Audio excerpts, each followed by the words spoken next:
video games have been adapted and filmed for the longest time, and they have gathered a reputation from being bad to okay. So you might ask yourself, why? And the simple answer is money.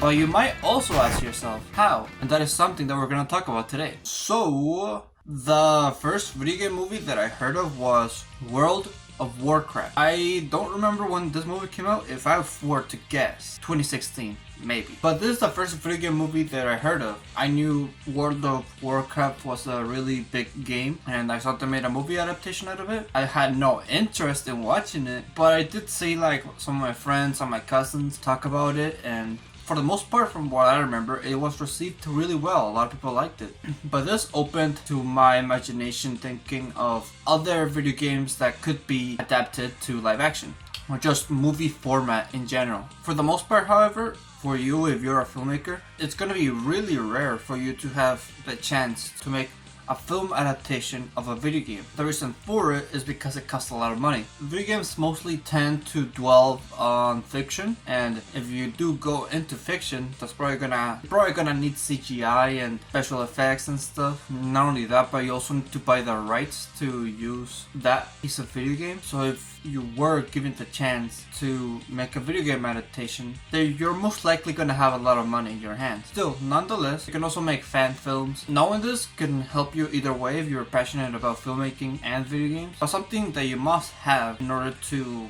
have a good video game adaptation is pretty much have something that the video game doesn't have. This doesn't always have to be the case. Of course, there are exceptions of literally the movie just being a one-to-one copy of the video game, like they tell the same story, but most people don't really tend to like that. For example, the Mario movie doesn't really follow any Mario story. They kind of just made their own thing. Like, sure, pieces of previous Mario stories are there, but they don't follow it one to one. And it makes sense, because if they did, it would be really confusing. Like, imagine trying to tell a story of Mario Galaxy to new audiences on your first film. It wouldn't really work. Another example would be The Last of Us on the first scene where they're in the TV station. That was a good hook. That was a scene that is not in the games, it's on the show, and it was right at the beginning. This made it so both new audiences and fans of the game were hooked, because fans are like, what is this scene? I don't know what this is. And then new audiences are just introduced in general through a good introduction. Alright, so the first video game movie that I watched was none other than the Angry Birds movie. While watching this movie, it taught me a lot of things about video game adaptations.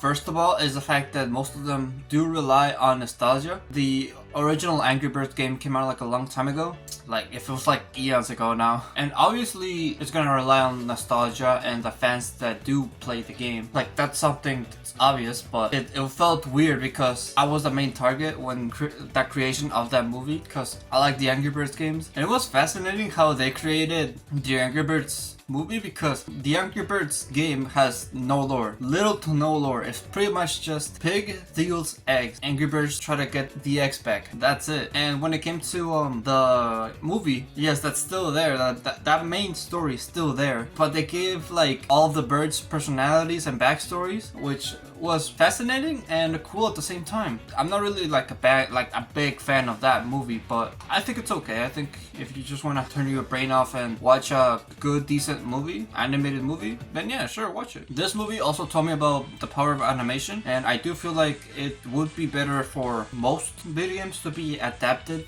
to animation. It's better animated because it's just a cartoon based on a cartoon, just in film form.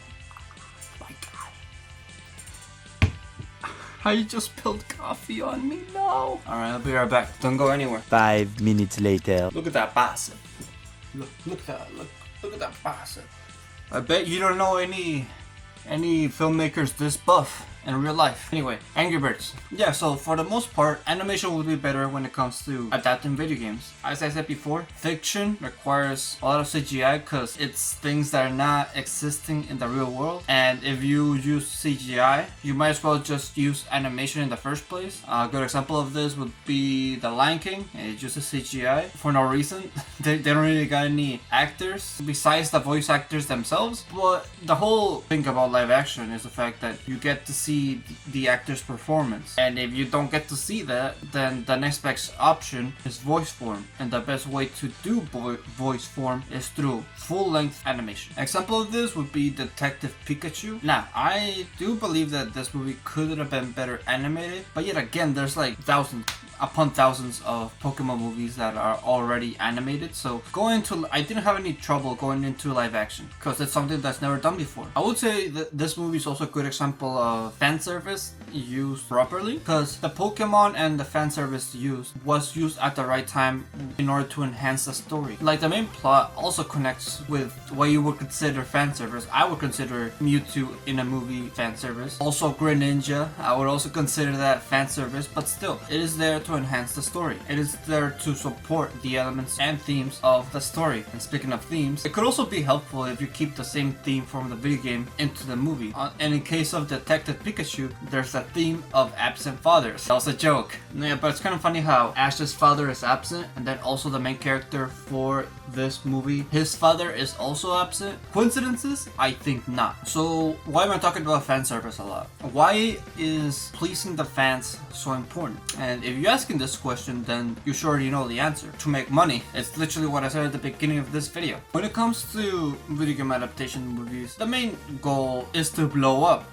No, it's to make a lot of money by appealing to the original fans. Sure, you're gonna try attracting new fans, but most of the money is gonna come from the original video games, and so appealing to them would be the most ideal. This is something that the Five Nights at Freddy's movie did. If you're a Five Nights at Freddy's fan, then you're probably gonna really like that movie because there's a lot of elements from the video game that are done really well and presented really well, besides building the fort in the movie. A regular movie watcher wouldn't understand that the reason why the animatronics are acting like kids and not being as scary as they are is because Scott wanted to keep the elements of innocence in the animatronics. But a new viewer is not gonna see that. They're probably gonna think, why aren't the killer animatronics killing? Because it's, at the end of the day, it is a horror movie, and horror movies have kills in them, have horror elements in them. And I would say only 40% of the Five Nights at Freddy's movies, maybe 40 to 20% actually has horror elements in it. And then the rest is just story. But that's the thing. Fans love FNAF story. They just want to see it be represented well on the big screen. And it kind of was, yeah, I would say so. I like the scene where Springtrap gets spring locked. I like the scene where Golden Freddy goes into Abby's house. I liked all the cameos. I liked the ending. And it was like I had a fun time. Like I still remember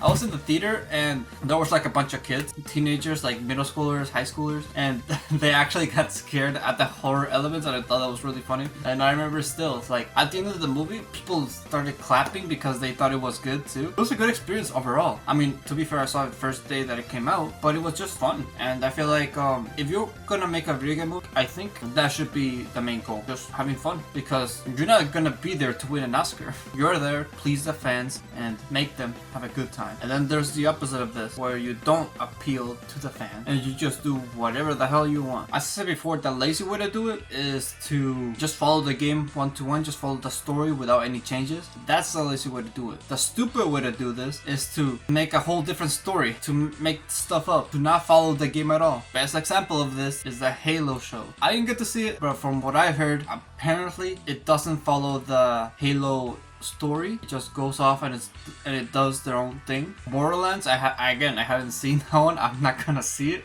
It looks so bad, but it also doesn't follow the story, and it's bad. A lot of people say it's bad. So what you could take away from this is, when you make a video game adaptation, have a balance between the original story and your own creative spin to it. It's pretty much the same thing when it comes to comics. With comic book adaptations, you also have to follow the story, but also add your own spin to it. If you're gonna adapt something, make sure to have your own creative twist to it. Because if you don't, why are people gonna watch it? Where they could just go to the original source material. So with that, I'm excited for Sonic 3. I hope you are too. Sonic 3 is gonna be the best movie ever. Gonna win the, I know video game movies doesn't win Oscars, but this movie is. It's gonna be better than Dune. It's gonna be better than all the movies that came out this year. Sonic Movie 3, best movie ever. So with that, I do have an announcement to make. I should probably make a community post about this, and I probably will. But my school community and the thing that I've been selling you for the past 16 videos that I've made is leaving, because I don't have like a proper website to sell it. The one that I was using right now is called School, and it costs $100 a month in order to maintain it. Right now I'm in college, and for the past 2 years I've been able to pay my tuition through scholarship, but this year I'm not going to be able to. I'm going to have to go get a loan, and with that I won't be able to spend money on this website in order to sell you guys my product. I do apologize about that. I did talk about that a lot in a lot of my videos, but it will come back, and I will promise that I will have the courses ready to go. That way you can just buy it and everything can be ready for you. So in the meantime, you can just support me by just watching more of my videos. Share it around, like it, if you do like it of course, and let's grow together. With that, thank you for watching my videos. If you liked them, make sure to leave a like. Subscribe if you're new or if you like my channel. And always remember to live your life like there's no tomorrow.